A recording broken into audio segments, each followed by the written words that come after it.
Hello, everyone. There we go again, live. This is, I don't know, I've lost count already. This is our Meet the Filmmakers session on race, prejudice, and discrimination. A very important topic, very timely topic, a topic that has been there forever, and we hope will not continue to be there forever either. That sometime or other we will not have to talk about race, prejudice, or discrimination, and that we will be able just to talk about human beings. But unfortunately, this is an issue and we need to address it. And the Socially Relevant Film Festival is always grateful to the filmmakers who want to make their voices heard, who tell socially relevant stories, who talk about human interest stories instead of focusing on commercial stuff and with financial ends. This said, it doesn't mean that socially relevant films cannot be financially rewarding or lucrative. So this is the 8th annual edition of the Socially Relevant Film Festival, New York. We have screened so far over 400 films in our 8-year history. And this year we're coming to you with 63 films from 33 countries on a myriad of topics, themes that range from climate change, to disability, to forms of resistance and forms of protest, to immigration, migration, race, LGBTQ rights, youth, human trafficking, homelessness, indigenous people's rights, genocide and survival. It's a huge spectrum of 12 different themes, which of course do not cover everything that is socially relevant under the sun, but the ones that came up this year from the films that were submitted to us. So without taking too much time from the filmmakers whose stories we want to hear, rather than me pitching the festival, I will now introduce to you our moderator, Justin Thomas, and tell you that we are very happy to be partnering with a new platform that Justin has created, which is called Black Independent Filmmaker. So all the Black independent filmmakers who are out there, or even the non-Black independent filmmakers who support Black independent filmmakers, please go out and check this platform. It's very important to network. It's very important to create that platform from where voices that otherwise could not be heard are heard. Justin Thomas is an independent filmmaker and writer and a visual artist. He is the founder, as I said, of the Black Independent Filmmaker app. It's an app. And Justin has been at the Socially Relevant Film Festival. I think it was our 2nd edition, with a film that talked about social justice. And Justin, justice, well, what do you expect? So he hopes to create foster hope, resilience, and love through the powerful medium of film, which is exactly what we believe in and we do, to provide a space for education, reflection, and open dialogue on issues and movements that are critically important in our turbulent times. So, as the filmmakers speak, of course, you can see the names are all there. I'm going to scroll the titles of their films so we know which film is associated with which filmmaker. They may not be all filmmakers. Elisha, for example, is the executive producer. Paul is an actor in the film. And no, sorry, I mistake. Ashley is, and Alyssa is the director of the film. So I will hand on the mic to Justin now and let him conduct the interviews.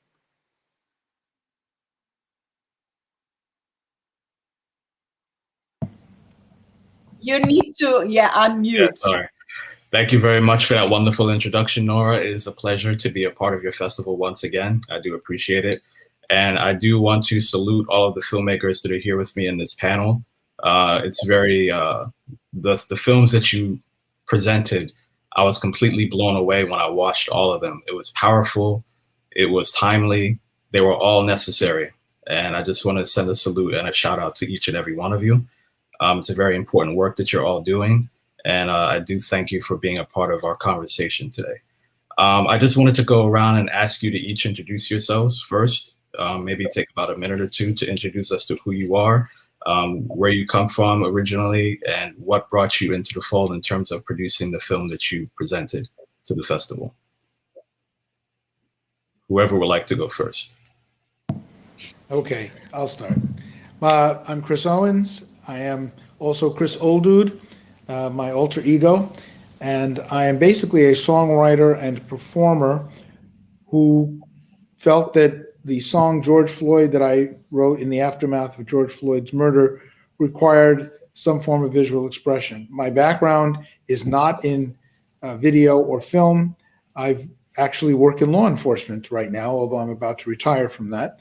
And I've done a lot of different things in my life, but I've always been involved with music because I feel music is the language of love and peace and strength and empowerment and all of the things that we need as human beings to survive. So basically, I'm somebody who stumbled into filmmaking, but I can tell you this, I am definitely going to do it a lot more because it's been a great experience. And seeing the power that films have in other people's lives from a different perspective as one of the creators, it's pretty intoxicating. I'll say thank you. Hi, I'm Alyssa. I'm with Chris Owens, also known as Chris Oladude. I'm the director, co-director, and editor of George Floyd Say Their Names. I'm very happy to be here, and it's really important that we're discussing such pressing issues, especially in such a powerful medium that is art and film and music. Thank you. Welcome. Okay. I'm happy to oh, go ahead. Ladies first. Thank you. My name is Ashley Simone. I'm here on behalf of Rejoice Resist, which was directed by Elisha Smith-Leverock. I came to be a part of this project as the executive producer. I'm an executive producer and a creative director based in Brooklyn, New York. I'm originally from Milwaukee, Wisconsin, classic African-American background. I think, really this project came about in a time that was extremely charged and challenging for a lot of us. In August of 2020, I came up with this idea of creating a 5-part film series that would essentially be a platform to celebrate the voices and art of Black creators.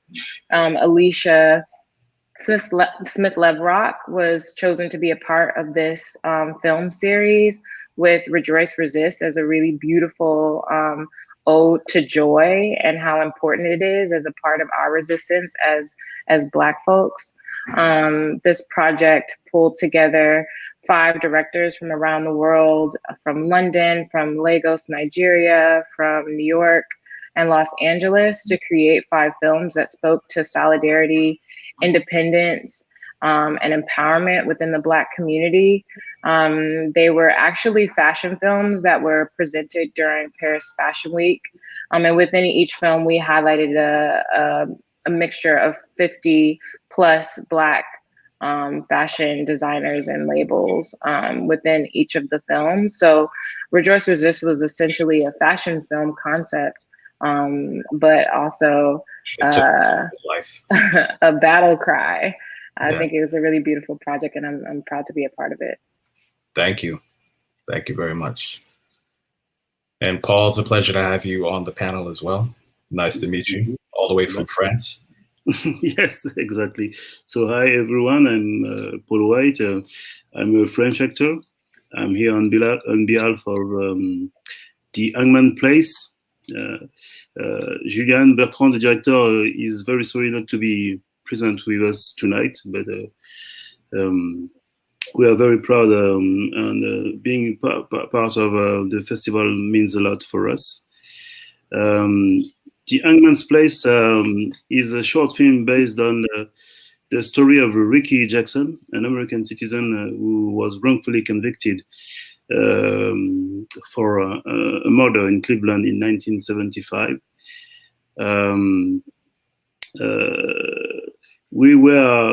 We felt very inspired by the humanity of Ricky Jackson, and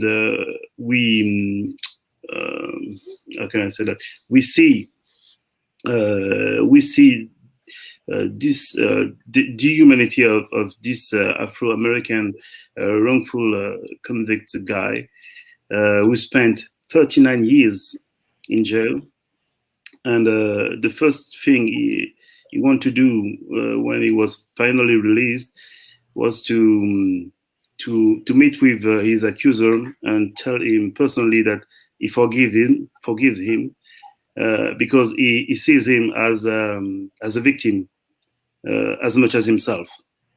And we found this very powerful, and that's all the Hangman's Place narrative is about.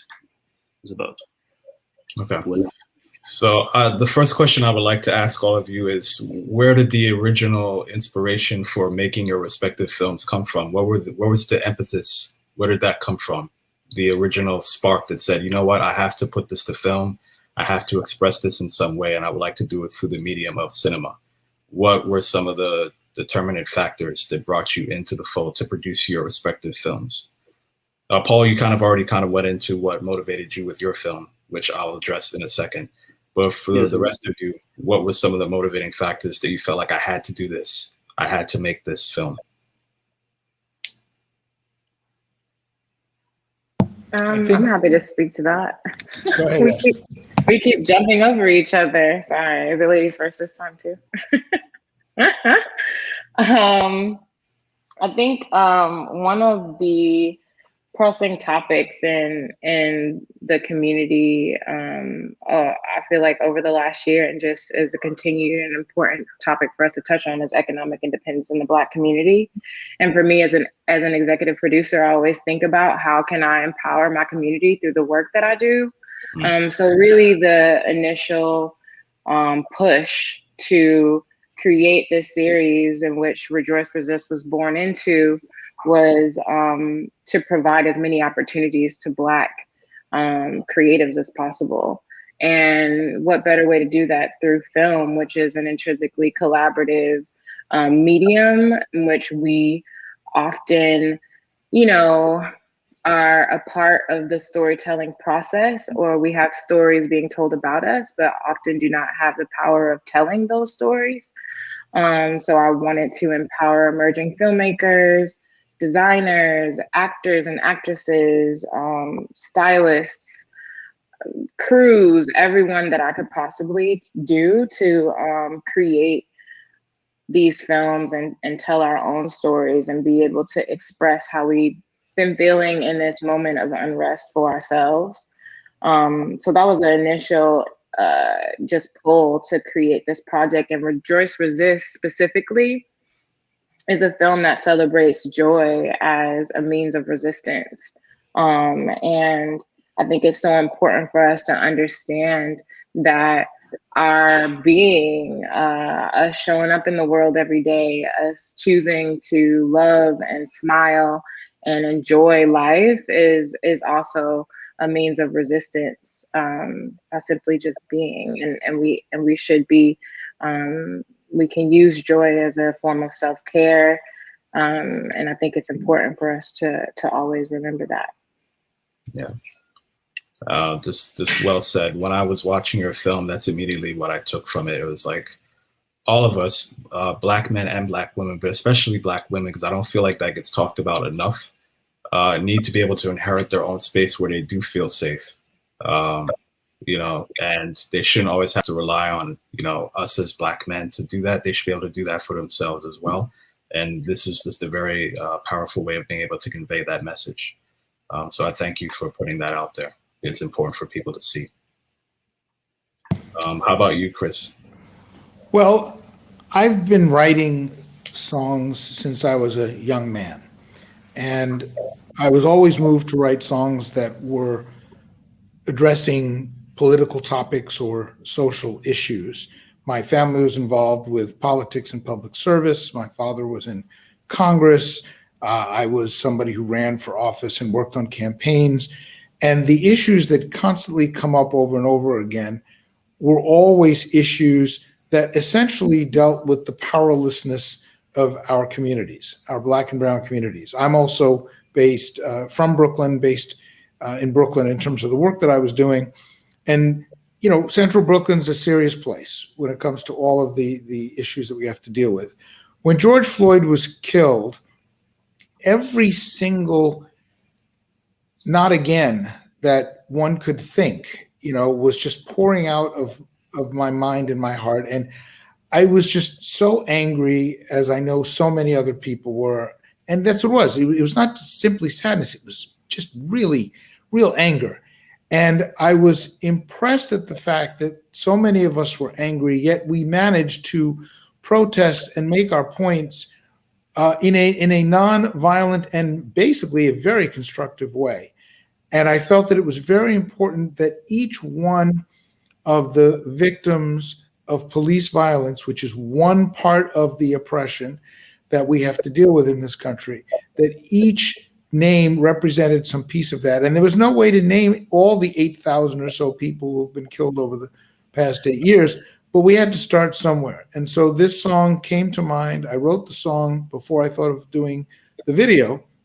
But when I started doing the video, I realized that the perspective that needed to also be touched upon was the perspective of Black women, because Black women have been the healers of our community. They've been the ones who've had to pick up the pieces, who've endured so much of the pain, even though they too, even despite the fact they too have been victims, they've also been the ones who've made things whole again for the children and for the men as well.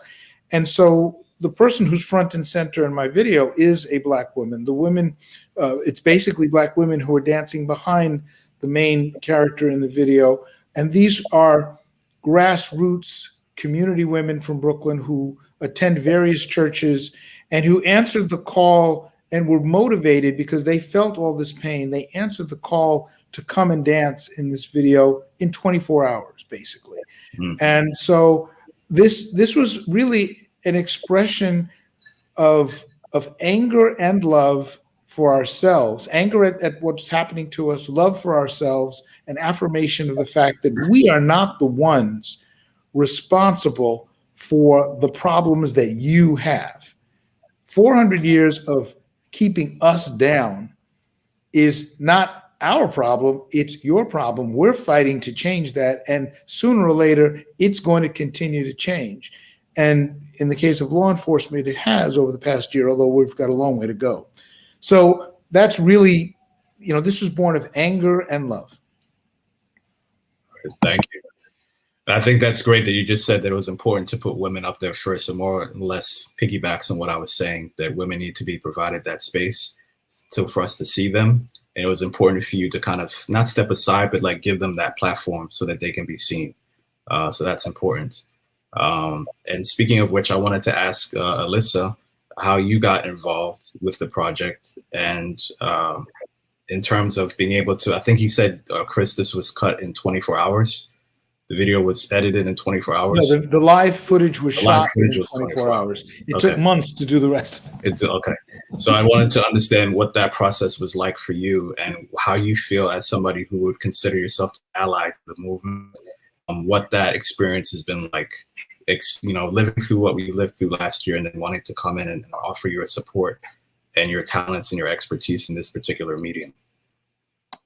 Yes, so I heard this song in my dad's studio, and those voices, I had particularly not been out much because of someone sick in my family.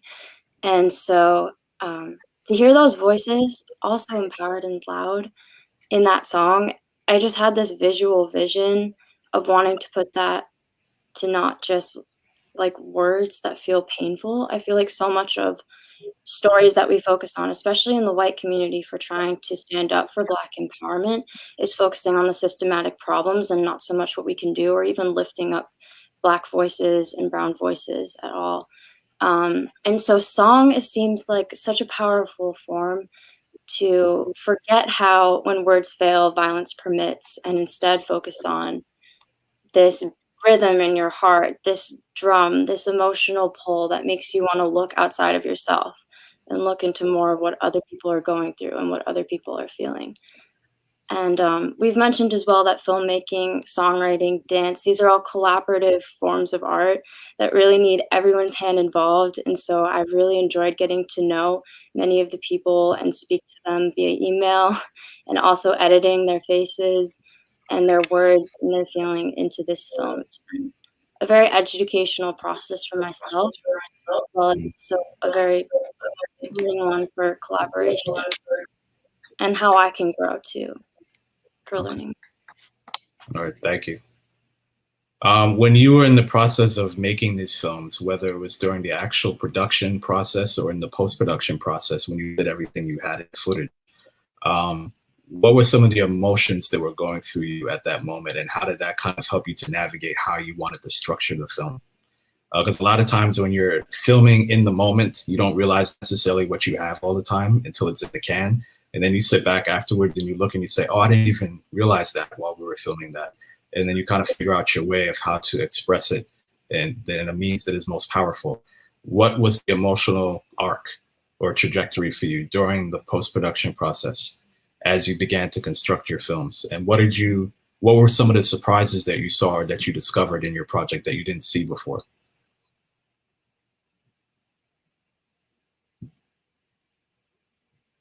Whoever would like to go first. I think that's a very interesting question. Thank you for asking it. As someone who came to film from the outside, looking at the various pieces of footage that we had collected, two sets of thoughts happened. One was, oh wow, this is pretty amazing to actually sit back after having been in it as the performer and the writer, to sit back and look at it and to feel the power of what was washing over me. That was like, this is incredible. You know, how do we harness it and really make it work? And the other part was, oh man, if I only known it was going to be like this, I would have done this too, and I would have done that too, you know? So it's the combination of, we have great stuff to work with, and then you're also saying, we could have done this and we could have added that. And for me, because, you know, with writing music, you basically can change a song right up to the last minute, you know, but you can't do that with a video or with film. You know, you really can't, because that moment is there and then it's gone, and for many different reasons. And so I think that for me, the arc of emotional impact mixed with creativity was a very, very, very sharply spiked arc. You went way like, wow, this is incredible. And then it was like, oh, wow, how do we deal with this? And it's going to take a long time to put all these pieces together. And it did. But at the same time, it fell into place very well, because Alyssa really did an outstanding job of pulling it all together. Ashley or Paula, if either of you would like to reflect or comment. Ladies first.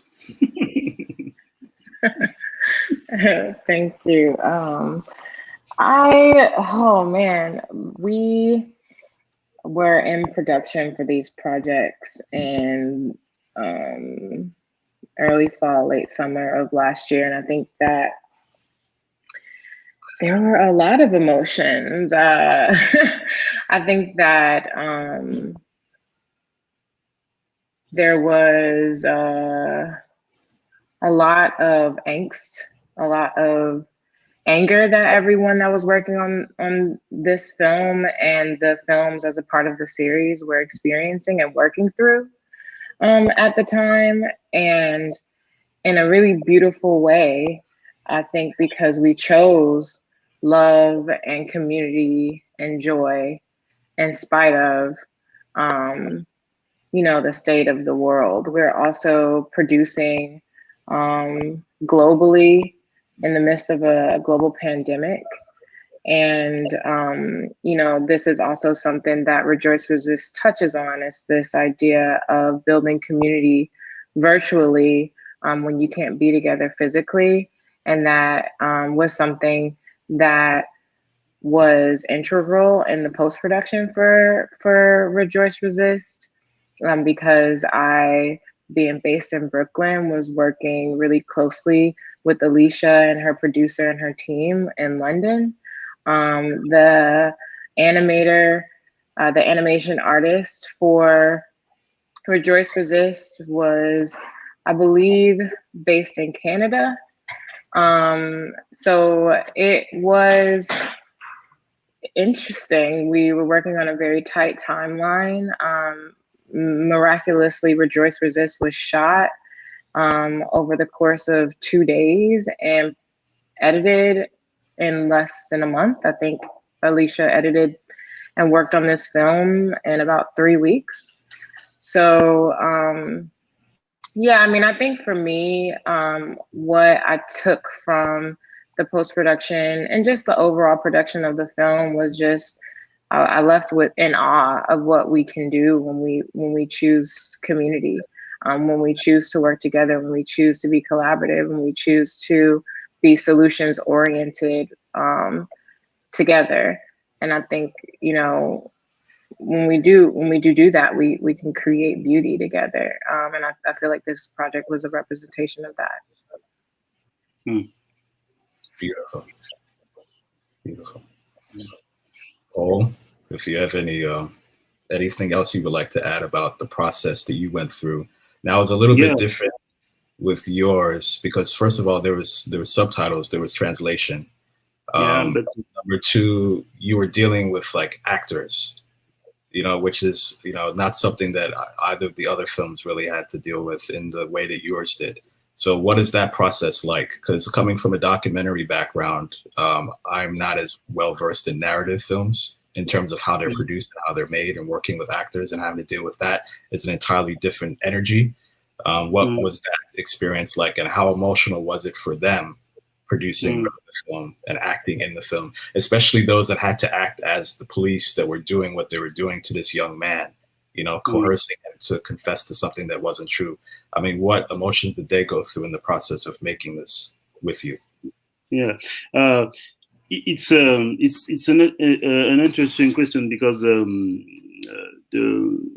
as you said, the story is based on a true story. The short film, sorry, is based on a true story, and it was a very long process for Julian, the director, because Julian first heard about Ricky Jackson in 2014, and he immediately have a big interest he was deeply moved by the story, and he have a big interest in making this movie. But there was not a lot of interest in the French institution because it was an American story, and we felt that we were not okay with that because for us it wasn't just an American story; it was a universal story. And we felt concerned very much with it. So to begin with, they asked, Julian was asked to do that story in French. You see what I mean? So he said, it's stupid because it's Ricky Jackson's story. It's an American story. How can I do that in French? So they asked Julian to find the same story, but in a French location, which was very, very different. So he had to struggle for many years, in fact, because he started to work on that project in 2015. Wow. And and we finally shot the movie in 2019. Yes, 2019. That's it. So, but that I think it was very interesting because that make him and everyone in the team very, very strong, because we have to be how can I say that?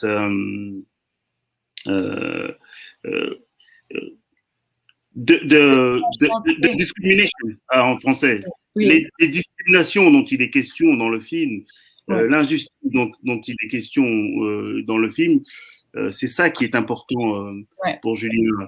What was important in the film was the discrimination and the injustice in the film that was important. So, yeah. So, as far as I'm concerned, I'm not American, but the message, the strength that Ricky Jackson gives with his story, I feel very much concerned with that. And my job was to appropriate that and to try to share it with le maximum de gens autour de nous. C'était ça le challenge de ce film. Right. The challenge of the film was to be able to share that story with the maximum number of people. If I may interject a little bit here, normally in these filmmaker talks, we have not been showing the trailers of the films that we were talking about. We were just concentrating on the filmmakers and their stories, and also just leading the people to the festival site so they can find and look at them. But because they, especially the Rejoice, Resist, and also George Floyd, they're so musical, I personally am tempted to play them. So if may I just take a few minutes from our moderator, and I will start with the Hangman's Place, because that's more of a low, calm sort of tune to it. So let's just for a second, bear with me. I'm going to bring up and share my screen and try to play that. Let's see. I hope it will work properly. Yep. Share my screen, share, but how do I do this so that it shares the right thing? Yeah, there you go. No, I don't want to play that first. So.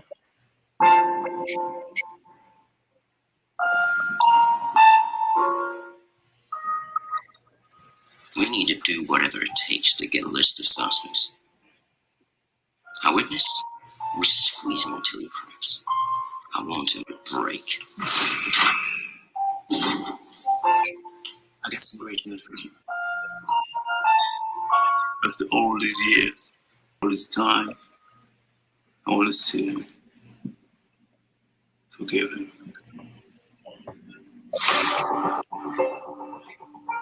One union shines forth of a people uniting to produce abundance and to share the good life fairly and with freedom. The promise of justice and opportunity for every citizen. Say it! For fuck's sake, just fucking say it! That union is the United States of America.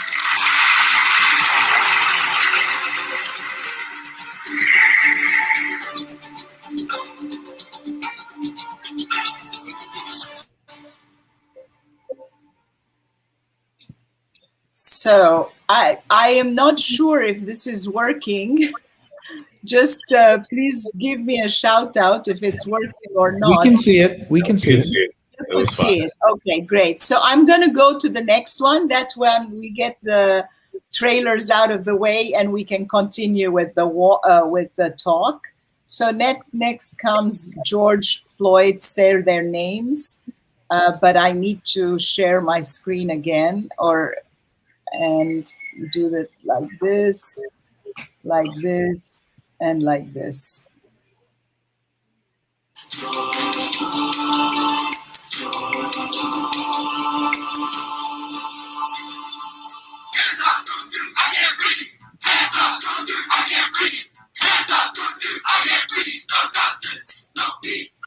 Just in the past 8 years, nearly 8,000 Black people have died at the hands of police. Say their names again and again because Black lives matter. When will the last one be the last one? We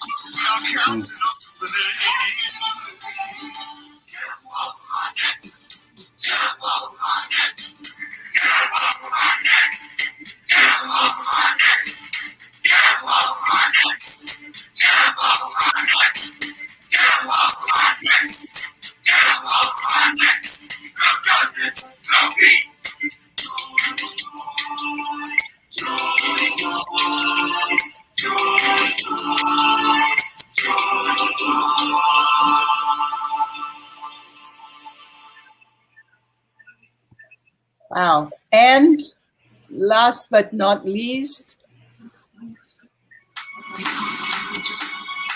wow. And last but not least, wow. And last but not least,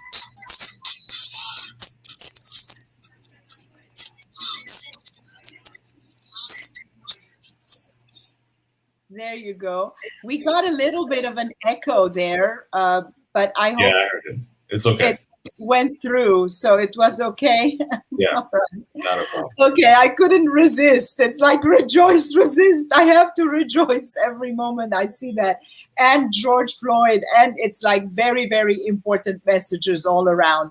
Okay, so I'm going to make myself scarce again and let you guys continue your conversation.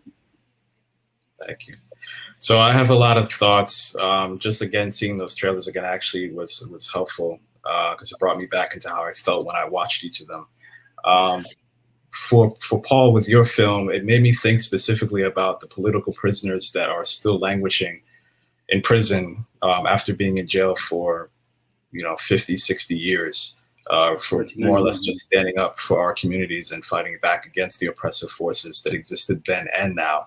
I don't know if you've been following the news coming out of America recently, but Mumia Abu-Jamal just tested positive for COVID-19, and he's already had a host of health issues in recent years, including hepatitis C, and they're refusing to let him out still. I wasn't aware of that. Yeah, so, I mean, when I saw your film, this gentleman that had been in prison for, you said 39 years? Up until 39 years.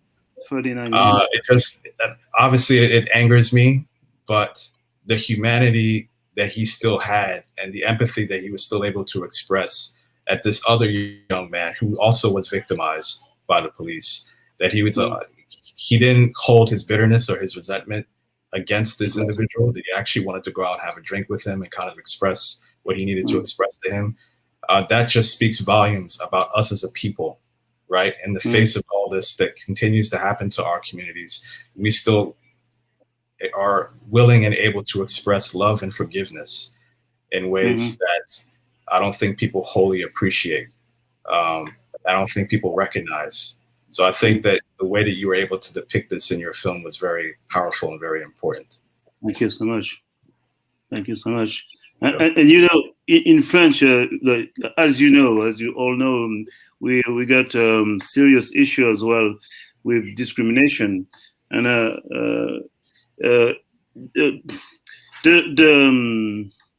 the fight against discrimination scared a lot of people, and we hope we try to find ways to gather people and not to be scared of to stand for things that I've been speaking with a lot of people around me, not inside my community, of course, and they want to gather. Things are changing, yeah? But I'm talking a few years ago. They want to together. They want to stand against injustice, discrimination, but they are scared. They are scared, and we were really moved with Ricky Jackson's story because it was very not was expect from someone like him, and we really need to. Nous souhaitions vraiment partager cette capacité qu'il a eu de transformer en une force qui aurait dû le détruire. Vraiment ce sur quoi on veut s'appuyer dans ce we film. had to be able to share this capacity that he had that could have destroyed him in order to make the change, in order for us to be able to share that force. And if I can add just one thing, sorry to be so long, but it's difficult because I want to express with you so many things, and I can't because of my French, my poor English. Il s'est passé quelque chose de très intéressant ici en France suite aux incidents avec George Floyd. Thank you, Chris. Il y a eu une prise de conscience des propres discriminations en France, mais l'étincelle réellement, je l'ai vécu à Paris, a été ce qui se passait, a été la répercussion qu'a été la prise de conscience avec George Floyd aux États-Unis. What happened here in France is that there was a revival, a consciousness that was revived because of what happened with George Floyd and the drawing of attention that happened thanks to that. And as a result, people started realizing how much prejudice and discrimination there was, and that little flame or spark had to be generated for it to generate the consciousness in people. And it was thanks to George Floyd, in a way. I mean, it's contradictory, but somebody had to die for it to happen. Yeah. I think it's really tragic that so often what gets people to recognize our human frailties and the way in which prejudice and discrimination are embedded within us, how often it requires tragedy to make that happen. And it should be pointed out that at least in this country, the civil rights movement could never have been as successful as it was at making those initial changes possible for Black people and all people if there had not been television. The two events that brought television into everybody's room, but at the same time changed our society forever, were the civil rights movement and the Vietnam War. The fact that people could see those things up close and personal in their living rooms. They had to react to the fact that they were watching Black people get hosed and bitten by dogs and white people acting crazy. And at the same time, they were watching Americans getting killed, and shooting people in another country. Those things tore us apart. And the 60s were a decade of turmoil because we really had to reckon with ourselves. And that turmoil has not totally ended, as we know. We've seen it politically, and it comes and goes in waves. But it's so rooted in the fact that people have to die or be injured. Those 4 girls who were killed out in Birmingham, those things should not have to happen. It is truly tragic. And also, for people to recognize humanity, it shouldn't have to be that way. But over history, it always seems to be that way. And film, in that regard, as well as music, are key elements in helping people fully reckon with it, because film tells the story that you can see over and over and over again to really take it in, and music gets into your heart, as Alyssa said earlier. It gets into that beat in your heart, and that's why folk songs are stories that are told in great detail. That is critical, and we can never lose that, because if we lose that, then we really lose humanity. It's very important, because a lot of the basis of a lot of prejudice is lack of knowledge, is ignorance, is lack of knowledge about the other, and lack of knowledge of the history of the other against whom people are prejudiced. They are prejudiced about something that they don't know of, they have no knowledge of. And by showing the films, by telling these stories, we acquaint the people with each other or with the other. And then, of course, that reduces prejudice, because once you get to know the person, you know that they are also human beings like yourself, and what is this prejudice about? What am I prejudiced against? You know, why should I be prejudiced against? Because you get to know the person. It's very important. This is a key to eradicating prejudice. Chris, when you had mentioned about folklore and that these are folk stories that get passed down generation after generation, I think it's important for you to have said that. The thing is that unfortunately, until recently, I feel like we became very complacent in that regard, because if you don't know your history, you're doomed to repeat it. That's how the saying goes. And a lot of people have forgotten about what happened in the 60s, in the 50s, and even into the 70s. In my generation, this has been an awakening for us, because we had assumed that all that was, a lot of us, not myself, but a lot of people had assumed that it was behind us. They didn't know the history of the Civil Rights Movement or the Panthers or the Black Liberation Army. They didn't know about any of that stuff. And now I feel like it's our chance to kind of complete the work that was started by your generation, because it was never finished. Everyone assumed that like everything was well and done, we can move on.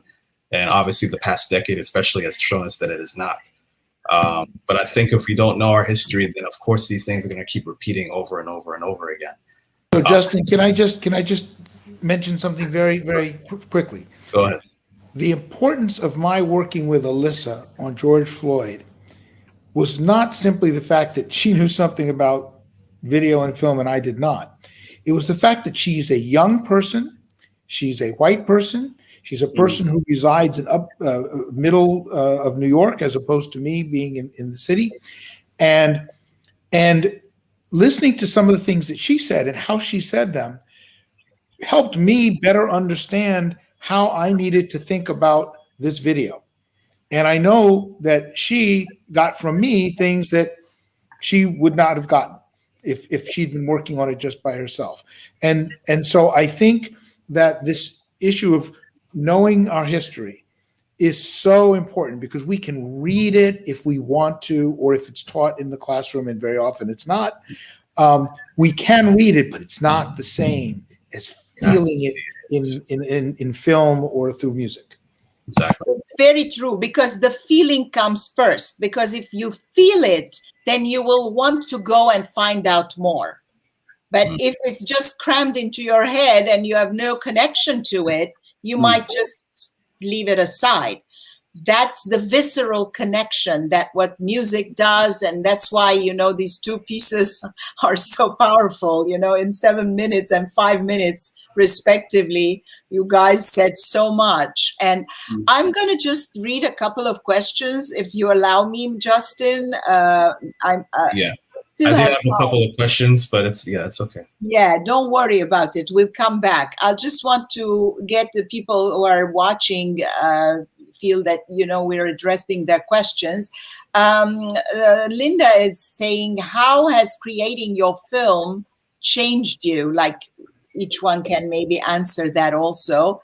And then we have Michael, who is saying, we are also seeing today that the cell phone and police body cams have amplified the impact of television on civil rights in the US, as well as in France, thinking of Lajli's work, among others. So it's the parallel of what you said about the television amplifying and bringing it to people's living rooms instead of being something out there they're hearing third hand, fourth hand about, and they have no connection to. Suddenly it's real, it's impactful.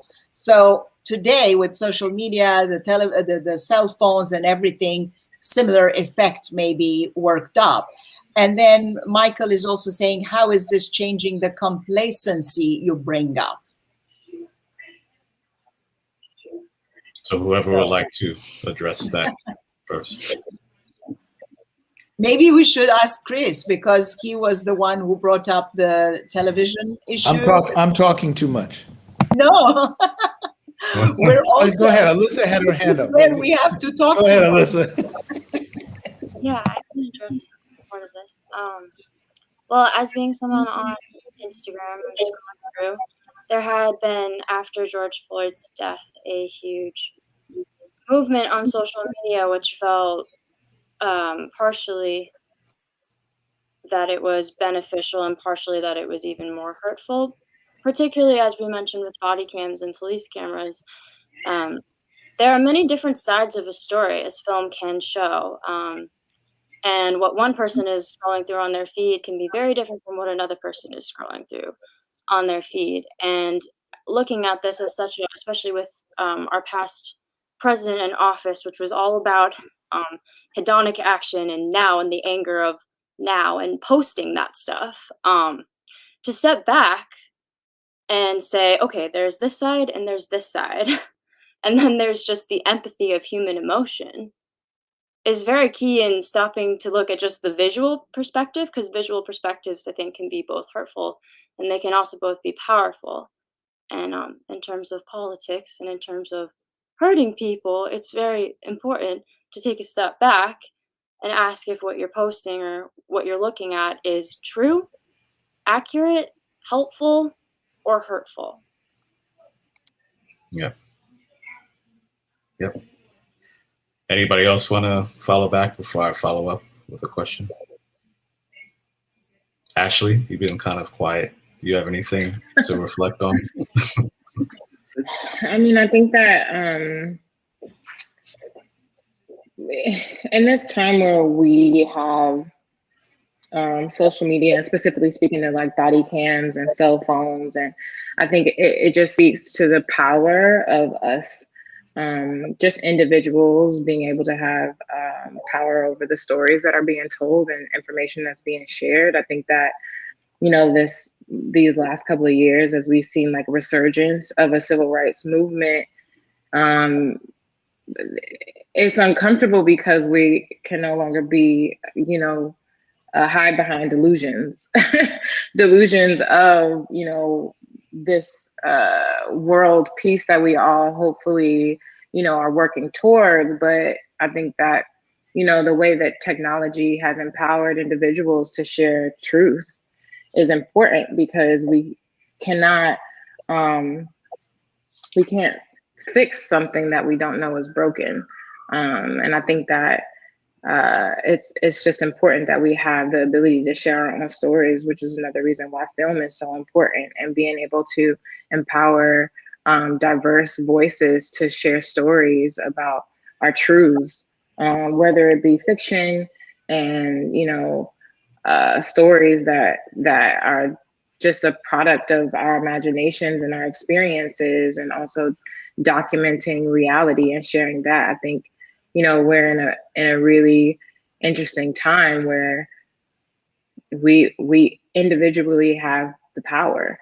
And I think we are seeing that in the way that folks have risen up and said no recently. So yeah, I mean, I guess that's how I'm feeling about all of that. I think it's important that we have ownership and autonomy. I had a couple of things to say. In reaction to this immediate discussion, I think it is important that we get this information out there and that it's disseminated widely for people to be able to wake up and see what the realities are. But for us, particular people of color, Black and brown people, seeing these images that are so disturbing being played out repeatedly over and over and over again, that is causing trauma that people are not addressing. And it's important for us to be able to make sure that we engage in self-care if we are to continue in this struggle, because eventually you will burn out or you will break down seeing these images. Like if your Twitter feed is filled with Black death day in and day out, it's not like it was in the 60s where you would see your nightly news at 10 o'clock and then you can turn it off. This stuff is viral and it's going around all the time. I feel like I can't turn on my phone and look at the news without seeing somebody else being killed by the police. Or recently, if you looked at what happened yesterday, what's going on with the Asian community in regards to this, you know, COVID backlash nonsense. So I think it's important for all of us to engage in self-care, and film and media and music and the arts is one way to be able to do that. But there's lots of other ways that we should be doing that I don't think enough of us are taking seriously. So I do think I want to put that out there. The question, Justin, I'm so glad you said that. I'm so glad you said that, because I was thinking about the trauma and all the people who've said to me, I didn't want to see George Floyd getting killed over and over and over and over and over and over again. Exactly. Everywhere I looked, there was that knee on the neck, and I didn't want to watch that over and over again. I didn't need to, because I was already upset traumatized, angry, and you hit the nail on the head. Thank you. Yep. You know, I haven't watched that video, the George Floyd video, and I refuse to watch it.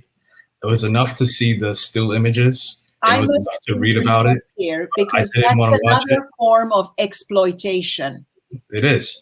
I don't want to see myself being killed on repeat, because that's basically what we saw. That's why our responses were so visceral. That could have been me. That could have been my father. That could have been my cousin. You know, when I read about Breonna Taylor, that could have been my wife. That could have been my sister. Like, I don't want to have to viscerally see that over and over and over again. And, you know, Eric Garner was enough when he kept saying, I can't breathe. I didn't want to watch that again. But I think the one question I have for you, Chris, and then I'll move on to the next filmmaker, is for you working in law enforcement, when you put this video out, did you experience any backlash, or did you experience any acts of retaliation within your department because of the fact that you were spotlighting police violence and police oppression? Did you have like any situations where people were kind of questioning you and your allegiance to the police because of putting that out? Well, first of all, I don't work for the police, so I didn't have to deal with that, number one. And number two, I consciously made the decision to change my identity to Chris Oladude so that I could do the work I needed to do and have some separation from who I am during the day. During the day, I work for a district attorney who's very progressive. I work helping folks return from prison to recapture their lives. And so for me, this video was an extension of the mission to which I've, been committed. But I don't mix the personal with the business, because for a variety of reasons, it would not be appropriate to do that. However, since my last day at work is coming up soon, the day after I leave, they're all going to know about it if they don't already. Okay. I thought that was an important question to ask, because a lot of people that have blown the whistle and come out that have worked for the police department have been silenced in ways both overt as well as covert. And yes. I just wanted to know if that was something that you had experienced after this film came out. So thank you. Thank you for asking. So Ashley, I wanted to talk a little bit more about your film. One of the things that struck me the most about Rejoice Resist was the graphics and the animation. It already kind of felt like I was in another realm and in another place that was not here. And then that really accentuated that feeling of being in another plane altogether, which I think is important for us to kind of look at when you're looking at where do we have space that's safe? Where do we have a safe space? If Breonna can be killed in her home while she's sleeping in bed, if Rotham Jean can be killed while he's sitting at home watching television, where are we actually safe? And I feel like your film was able to put that into a context where you created an entirely different world that we can all inhabit, particularly Black women and Black girls can inhabit. And I thought that was beautiful, the way that you constructed it. Do you want to elaborate a little bit more on your choices in regards to using the graphics and the animation that you put in there? Yeah, I mean, I feel like this really also touches on, your comments about dealing with trauma and how we are consuming media, right? And the types of media that folks are choosing to share online. So I can't take credit for the choice in graphics for this film, but in early conversations about the film, Rejoice Resist was really about, giving a nod to joy as a form of self-care, as I mentioned. And I think that in using different locations and the graphics and animation were really symbolic of not escaping, but creating safe space for yourself through laughter, through pleasure, through joy, through being, putting yourselves in spaces with folks that are helping you experience joy. I think that is how we create safe spaces for ourselves in this time. I think that, we're always going to be bombarded with a barrage of media. We have to make choices about how we create boundaries for ourselves, even with the types of content that we consume. But I think that one thing that Elisha spoke a lot about was how, social media can also be like a space that creates, I guess, a safe space for us as individuals and can create joy for us. I think that, we've seen it, through so many trends on social media, folks who post jokes and funny videos and dance videos and things like that. And it really just allows you to just exist and to really just laugh and be. And I think that we also sometimes don't show enough appreciation for that, for people who simply want to create laughter with the content that they create, and how that's something that we should be allowed to and have and should be able to experience even through these traumatic moments. So yeah, I think we have to take ownership of creating our own safe spaces and really being open to giving ourselves to joy even when it doesn't feel right. And the world wants to perpetuate negative stories and pain. Okay. So this is a question for each of you. How did you first hear about the Socially Relevant Film Festival? And why did you guys feel like your film would be a good fit based on their platform, that you thought this would be something relevant to submit to the festival? Okay, well, I'm going to answer those questions in reverse order. How could we not feel that our film was relevant? The name is great, and frankly, when you start looking at all of these film festivals out there, there are only a few that put in their title that they are dealing with social justice issues. Not to say that they don't, but they don't highlight it. And so it was really nice to see when it's highlighted and in New York. As far as how we got to know it, again, it was Alyssa who introduced me to Film Freeway. I don't know how she found out about Film Freeway, but that's how we stumbled. As I said at earlier point today, we sort of stumbled into all of this, and it's a whole other world that we never expected to be in, and it's a wonderful world. So we're very grateful and thankful. Alyssa, do you want to how you got to know about Film Freeway? Yeah, I learned about it through my high school, actually, as part of submitting to festivals. But as Chris said, I was also compelled to pick them because there's only, out of, I think, 50 that we tried to submit to, only 5 of them had socially relevant titles and an entry. I was so compelled by your goals and your statement. It was just like, yes. Let's just support each other and let's get this moving. Amazing. Paul?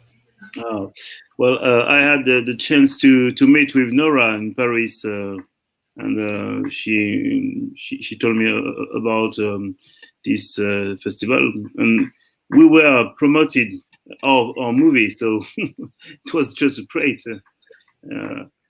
And there's not. Since then, we found a lot of festivals, but this one sounds so. Our goals fit les buts qu'on a avec ce film-là correspondent tellement à ce que vous défendez dans le festival que ça paraissait inespéré. It's you. You're on mute, Nora. You're on mute, Nora. You're on mute, Nora. The goals that we had for this film were so much in sync with what the festival has as mission or as goals that we felt, wow, we have to absolutely. Yeah, and when you told me about your film and the subject that it, treats, but of course, it's not because I met you and I said, oh, okay, come, we're going to show your film. We had to still submit through Film Freeway, and it still had to be seen by the selection committee. But they liked it, and they said they recommended.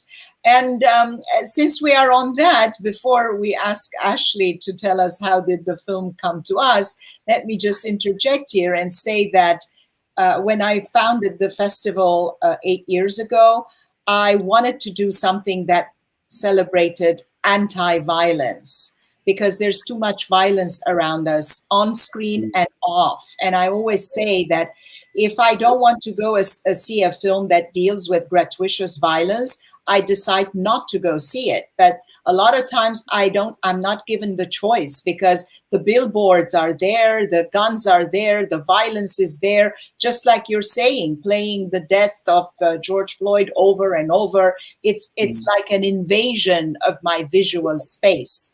And that violence that was hitting me all the time as I was walking down the street, in front of a bus, on a billboard, and everywhere, I felt I need to do something about this. Plus, personally, violence hit my own family, and two members that were very, very dear members of my family, namely my cousin, like a sister, and my uncle, her father, were murdered in a hate crime. And as the 10th anniversary of their death approached, I wanted to do something meaningful and commemorate them. And therefore, the festival happened, not only anti-violence, but also open to all social issues. So Ashley, tell us about how you came to Socially Relevant Film Festival. Yeah, so I collaborated with Elisha and a really brilliant producer, Margot Mars, the founder of Leaf production company that's based in London, on this film. Margot has been extremely supportive of this project from the very beginning. And together, she and Elisha submitted to film festivals, and that's how I learned about Socially Relevant. I think it's a beautiful mission to highlight the voices of filmmakers who are solutions oriented and speaking about socially relevant topics. I think that, unfortunately, sometimes the violent imagery is a necessary evil, because I think we have to see it to believe it at times. We're in such a progressive space, I think, but we forget that we have so far to go. And sometimes, we have to be reminded of what progress is needed. But I also think that we can combat our social issues and challenges with positivity. I think love, as generic as that sounds, really is the answer. Once we realize that we're all human beings and that, we're better together, then I think we'll go farther, faster. Yeah, that's why we always emphasize gratuitous violence, because if you're talking about certain issues, like I always give the example of, let's say, domestic violence. If we're talking about domestic violence and I don't show at least one scene of what I mean by that, then I've missed the point. But if you dwell upon violence as a form of a commercial end that will sell your films, which we know, I don't need to name names, we all can come up with a myriad examples of films that do that. That is basically completely abhorring and objectionable. I'm looking at my clock and it's 6:09. I had one last question. Great to finish this conversation, but let's give us another minute to go around and wrap up, or whatever you'd like to do, Justin. So my last question would be, where do you see the future of your films in terms of distribution, and how do you feel like the Socially Relevant Film Festival might be able to help you in terms of getting it out to other festivals, its impact, and where you would want it to be seen?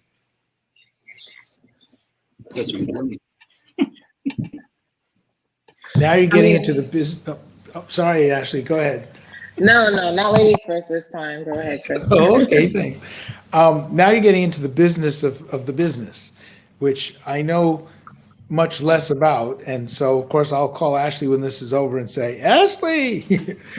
But what I can tell you as a first-time producer, first-time co-director, first-time artist in a film, so to speak, is that I entered this video in a lot of film festivals, a lot, because I thought that's what I needed to do to sort of get the word out. And based on the positive response that we've received, I think that this will not only get seen by more people than it would have otherwise, but I think it will help leverage the next project that we come up with and give us the opportunity to be heard that much more easily, so to speak, than we were this time. Because we really, we as I said, this was a rush job, and we had a good time doing it. It was emotionally draining, but we've learned a lot about what we can do better for the next one, and we want that opportunity, and this video is going to create that. And I think that the Socially Relevant Film Festival is one of those badges of honor, so to speak, for us, because if we can't do well with a socially relevant film festival, then where can we do well? Although we've been doing well, but I'm just saying this is the type of matchup that makes sense. Well, and on that note, let me also say that on Friday we have a panel on distribution. And we're invited 3 industry experts who are in distribution, who are going to talk to us about new platform, emerging markets and emerging platforms, and how a filmmaker can bring their film to their audience, followed immediately by a one-on-one consultation session with our friend Jordan Matos from Aspect Ratio Films, and he's going to consult. He's been watching the films and he knows exactly what to say. Wow, we're 6:11. So Paul and Ashley, you want to say something quickly, and then? Okay, I'll do it in French and you translate so that I can be very quick. Je vais dire les mêmes choses qu'a dit Chris Owens. Le festival Socially Relevant Film Festival of New York, ça nous apporte c'est un label qui va nous permettre de développer. On est déjà en train, avec Julien, de travailler sur des projets tout aussi ambitieux. Et cette fois-ci, ce qui est très intéressant, comme je le disais au départ, c'est que l'attention qu'on a eue avec ce film, et spécialement dans un festival à New York, fait qu'on a un regard différent maintenant avec les institutions françaises pour les films qu'on présente, qui traitent des mêmes questions. C'est intéressant. So it's very interesting. I'm going to add to what Chris was saying, that this will be like a badge of honor, like a label for us that we can use. And the fact that the film has been shown at the Socially Relevant Film Festival in New York, it will resonate when back home in France with other institutions, and it will open doors. Well, we are very happy to hear all that, because I don't think of myself like this big festival that's giving people badges of honor. But maybe if we can contribute in a small way, then I will sleep more soundly tonight. And Ashley? Yeah, I mean, I'm a put your money where your mouth is kind of person. I think that I would love to see Rejoice Resist as a feature-length film, and with festivals, which I think are amazing platforms, especially social relevant, amazing platforms for films to be seen by, just industry professionals. I think being able to expose the directors and filmmakers that are part of this festival to pathways to distribution is very important. Finding ways to monetize the work that they're putting out into the world and the beauty that they're creating is really important. For myself as an executive producer, I'm always looking for money. I'm always looking for someone to pay people to do what they do best. The more opportunities that we can provide for creatives that are interested in community and telling like socially relevant stories, the more people we can provide opportunities for. Film is, like I said, such a collaborative art form. And when you provide an opportunity for a filmmaker, then you're providing an opportunity for everyone that they're collaborating with as well. So I think helping to find a pathway to distribution is like number one on my list. And then to connect the filmmakers with industry professionals, producers, other filmmakers, production companies, so that these ideas can be expanded upon, is at the top of my list of things that could be done. But appreciate being here and thank you. And I also, just shout out to Elisha Smith-Leverock, who asked for me to sit in on this panel. It's a beautiful conversation. Thank you all so very much. Yeah, from the bottom of my heart, I cannot thank enough the filmmakers, but I will let Justin say the last word because he's the moderator, but we really, really have to wrap now. Yeah, I'll be very quick. It was an honor to meet all of you. Thank you for the beautiful work that you're doing and everything you're putting to the world. It's urgently important. And I hope that each and every one of these films continues to go to more festivals and seen by more people, because that's how we start to change things. And thank you again for having me on the panel. I appreciate it. Thank you all. Thank you. By the way, just a quick parenthesis. Last year in June, when we went online and we realized that, wait a minute, it's working fine online. We migrated the entire festival. In August, we did a weekend, SR for Black Lives.